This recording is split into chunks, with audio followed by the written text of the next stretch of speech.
It's the week's best stories from Fox 32 Chicago. You gotta see it. It is one of the most beautiful cities in the world, and people love to work, play, and visit. But did you know Chicago was recently ranked number 2 for worst traffic in the country and number 5 in the world? What's a commuter to do? When it comes to navigating the city in the middle of the week, I found a route that doesn't involve stoplights or traffic jams. Today, I'm taking you on a ride on the Chicago Water Taxi. Lights on! It could be one of the best kept secrets in the city. For many Chicagoans we spoke with on our adventure, this was their very first time. I would definitely recommend the water taxi. It's such a wonderful way to get around Chicago and to just take in the sights. And the skyline, it's just incredible. Captain Doug Keena has been manning these boats for 22 years. Look around. You just look around. I mean, I'm on a boat all day. I get to meet new people every day. The weather's beautiful, and I get to drive someone else's $1 million boat. And these $1 million boats are a direct line to the heart of the city and beyond. Pickup and drop-offs include Michigan Avenue, Ogilvie near the train station, and then all the way to beautiful Chinatown and Ping Tom Park. All right, folks, this is Chinatown. If you decide to stay for the whole ride, you're going to be experiencing an hour and a half of some of the best scenery the city has to offer. A lot of our commuters, they'll come on here, bring their lunch, and they'll take an hour ride and have their lunch on the boat. I mean, look at your view. First and foremost, it's a commuter vehicle. The captain runs a tight ship to make sure everyone gets to work or their destination on time. But even visitors have now discovered it. They're avoiding traffic and cutting down their walking time, while at the same time covering a large part of the Chicago River, kicking back and experiencing the awe of what the city has to offer. It's peaceful. I feel wonderful inside. And I'm happy when I'm out here. Chicago has one of the best skylines in the world, and I just want to be out. Such a beautiful day. The peacefulness, the architecture, the beauty of the experience is only going to cost you $10 for a one-way ticket or $25 for a 10 ride. So what do you think so far? How do you describe this to somebody who's never done it? It's awesome. Do it. Yeah, just do it. During the weekdays, Chicago Water Taxi runs Monday through Thursday. You can hop on as early as 7:30 a.m. and then the day ends at 6:15 p.m. And I gotta say, I think it's worth it. Do you guys think it's worth it? Yeah! It's worth it. And the best part, the water taxis will run until Mother Nature decides to ice up the Chicago River, and that can be deep into November. Captain Doug is the biggest cheerleader. Even after all these years, it's a job he never takes for granted. Welcome to Chi-Town. Enjoy. It's going to be beautiful out here. Go for a nice boat ride and stay safe. Better than a taxi, for sure. Sylvia Perez, Fox 32, Chicago.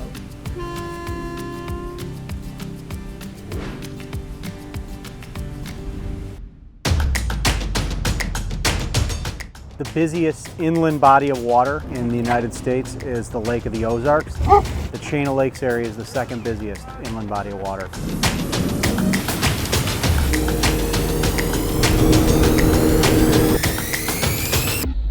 Our main goal, 0 injuries and 0 fatalities on the waters to make sure everybody is safe. We are out here solely for that purpose, to facilitate safety on the water, to make sure that people understand what the rules are, understand what the laws are. If we have to write a ticket or make an arrest, we're going to do that. But our primary goal is to make sure everybody is safe. Hello, how you doing today? Just hang out right there. We're going to come to you, okay? All right. Can you put it on that cleat for me there? Thank you. I'm Sergeant Briskman with the Lake County Sheriff's Office. The reason we're stopping you today is because you're operating through a no motor area. So while we got you here, we're just going to do a quick safety inspection, okay?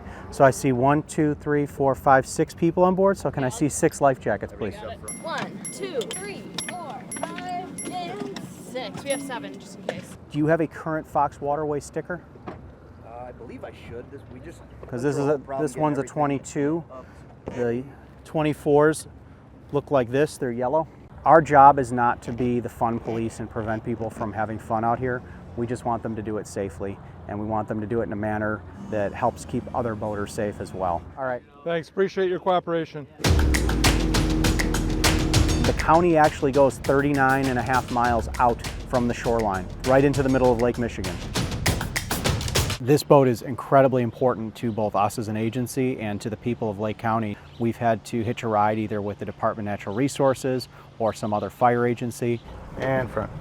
Now, with this boat, we are able to respond primarily first to these incidents as they occur instead of waiting for another resource to be available.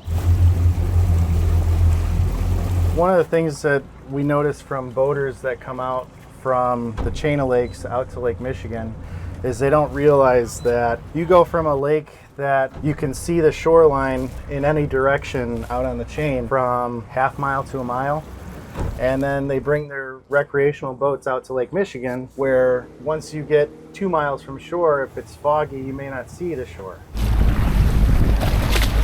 Like the equivalent of a neighborhood pond to a small ocean. The chain of lakes is much more oftentimes focused on law enforcement services. Out here, it's much more rescue oriented, to where boaters in distress may be calling for assistance. Hello, how are you? I'm Sergeant Briskman with Lake County. The reason we're stopping you is because you're pulling a tuber without having an orange flag displayed. Illinois law requires a 12 by 12 orange flag when you're pulling a tuber. And sometimes addressing that unsafe behavior is fine with a warning and a kind word. Your navigation lights are on. There you go, thank you. Sometimes it requires a ticket, and the instructions for doing that are on the bottom of the ticket here, okay? Sometimes it requires an arrest, but that's one of the best things about this job is that we have a lot of discretion in that.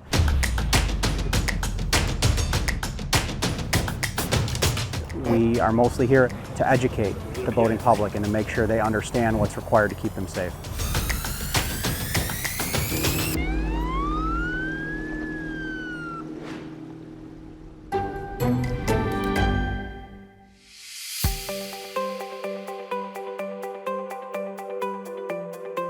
The Chicago Portage stands at the west end of a 7.5-mile long water and overland travel route across the Continental Divide, linking the St. Lawrence and Mississippi River systems.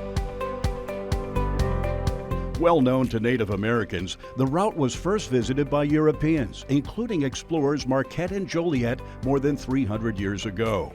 It became a major gateway for exploration and pioneer expansion to the west, and for the fur trade.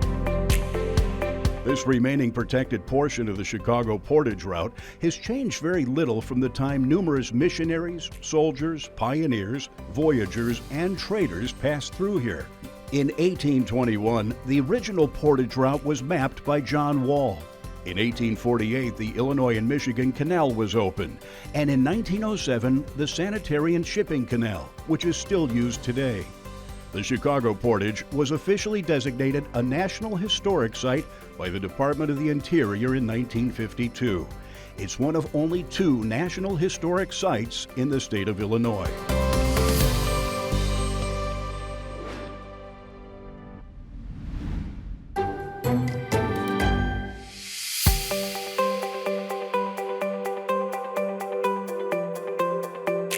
In the late 1800s, Chicagoans of Polish descent began raising $30,000 for a monument to Polish Revolutionary War hero Thaddeus Kosciuszko. After arriving in America in 1776, Kosciuszko joined the Continental Army. A skilled engineer, he made significant contributions to the war by designing fortifications for several strategic locations such as Philadelphia, West Point, and Saratoga. In 1904, more than 50,000 Polish Americans gathered in Humboldt Park for the monument's dedication. In the mid-1970s, the Chicago Park District removed the statue when a nearby ball field was enlarged and relocated the monument to the newly renamed Solidarity Drive on Northerly Island. They also installed a time capsule beneath the sculpture containing many documents relating to Polish history. In 2008, the time capsule was rediscovered during a roadway improvement project near the sculpture. The original items from the time capsule were conserved and additional items were added. Later, the time capsule was once again placed under the monument for posterity.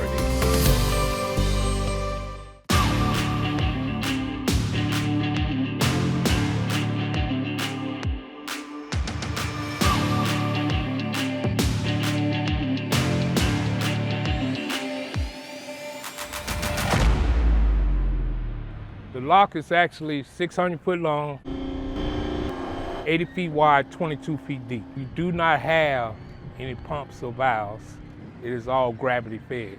You crack the gates open, water flows through the gates control the water themselves. I believe 1 million people go through this lock every year, which is surprising because boating season is really only 7 months in Chicago. The locks were really built for more water control than the passage between the lakes and the river. You know, everybody has a lot of responsibilities back on land, and when you're on the water, a lot of those things kind of, you can put them into perspective. Chicago Lock, good morning. This is Freedom Boat Club recreational vessel looking to lock through from river to lake. Copy, thank you for your patience, Rico. The priority is government vessels, commercial passenger vessels, then recreational vessels is our green light. So green signal allows you to enter the chamber. Red signal means no. That's stop, just like traffic. There's our green light. We can proceed into the lock from river side. They enter the chamber, we got a PA system, give them instructions, secure up, make sure they get the life jackets on. Our biggest thing is, you coming through this lock, everybody must have on a life jacket. Attention boaters, life jackets are required for the entire lockage for your safety. Please secure your boats and remain secured until you get your horn sound to exit.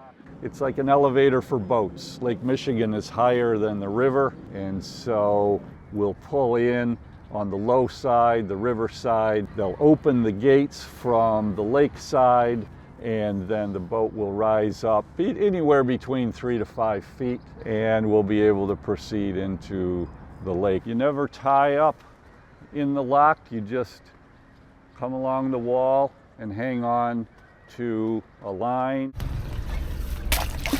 keeping your boat against the wall, and of course you want some fenders down to protect the boat. At this point, the lock gates are closing on the river side, and so that will keep the water in from the lake side, and this will be our elevator raising our boat up to lake level.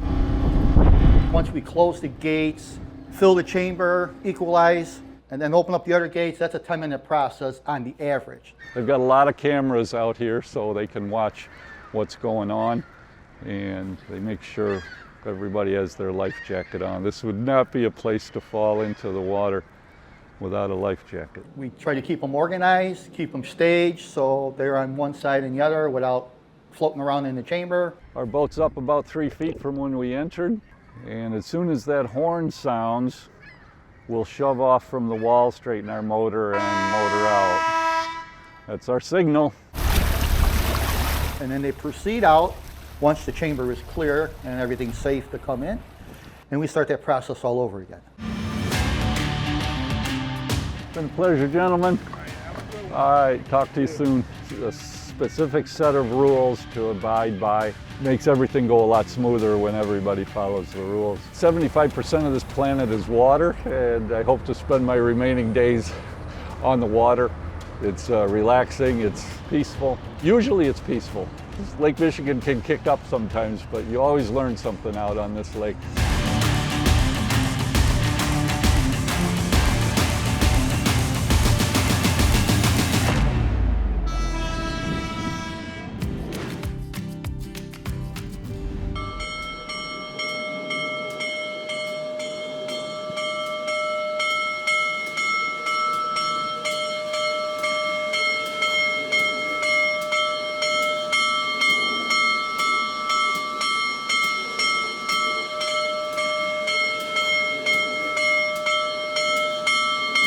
Looking at the world's largest steam locomotive, the big boy, UP 44P. All right, here we go, Rich. All right.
I love it out here. You know, it's the novelty hasn't worn off. I've been here almost 20 years now.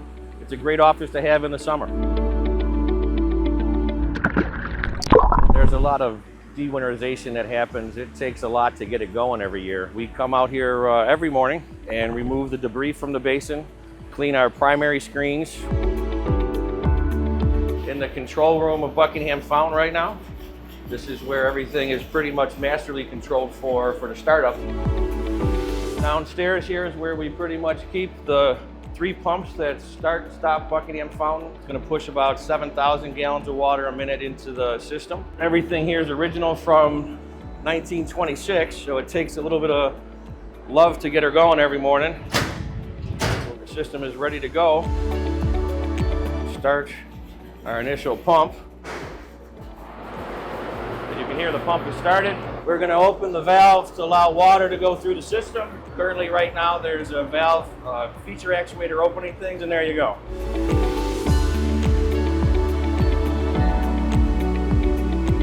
And there's roughly 12 different features out there: the seahorses, the inner trough, the outer trough, the upper top bolt.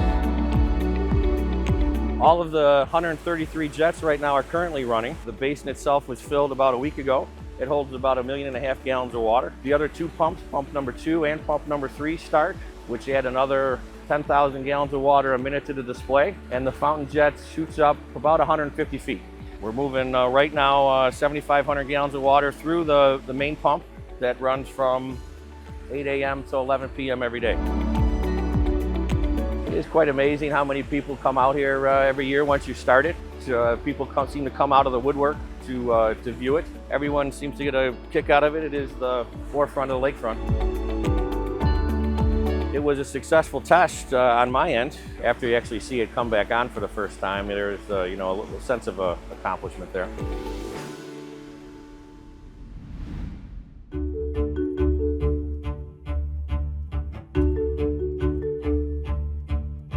My name's Ed Nelson. I'm the president of the Piatone Historical Society. Standing here in front of the Piatone Mill, which is referred to as Millie. Piatone Mill was built in 1872. It's 152 years old this year. Built by a German family that lived right next door, the Ratchys.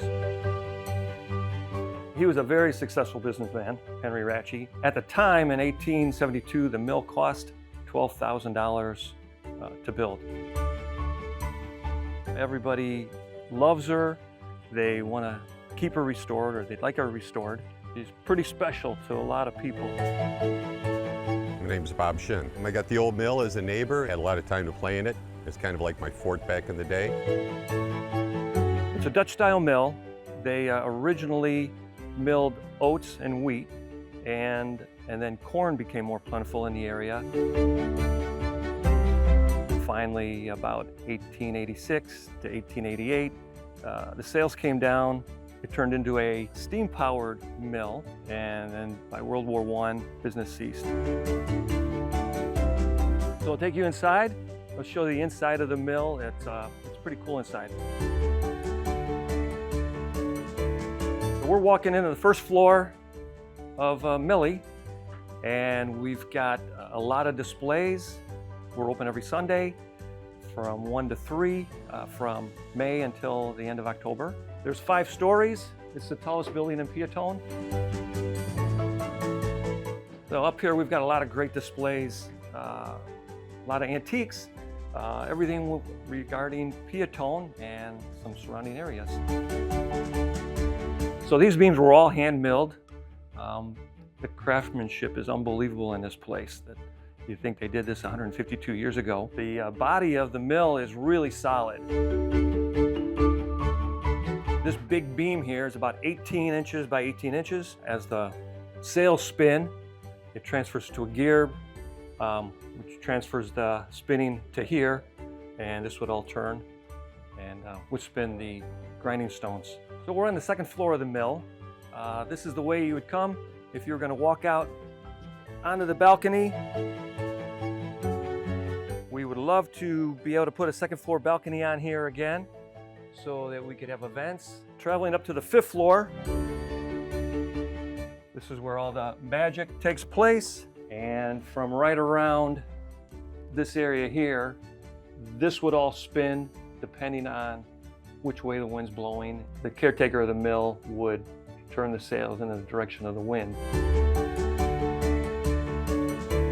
It's a pretty cool structure here in town. Somebody needs to give it some love, and the Historical Society's trying to do that.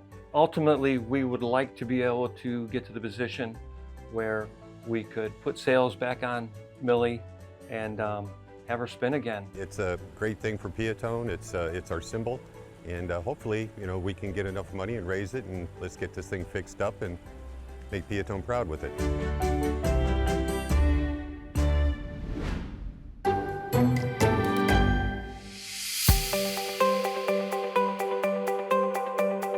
This Wolf Lake Nike Missile Monument, dedicated in 1999, sits less than 2 miles south of Nike Missile Site C-44.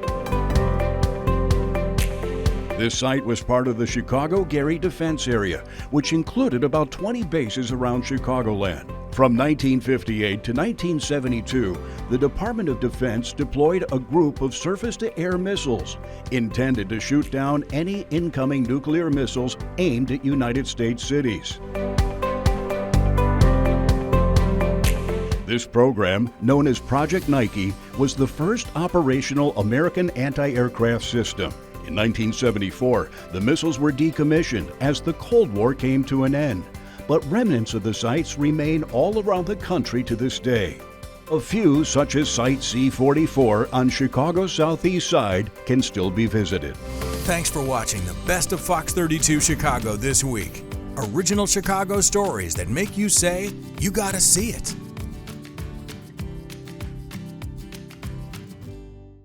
Chicago Bears pregame is bigger, bolder, and better than ever. Bears Game Day Live, brought to you by Advocate Healthcare and Toyota.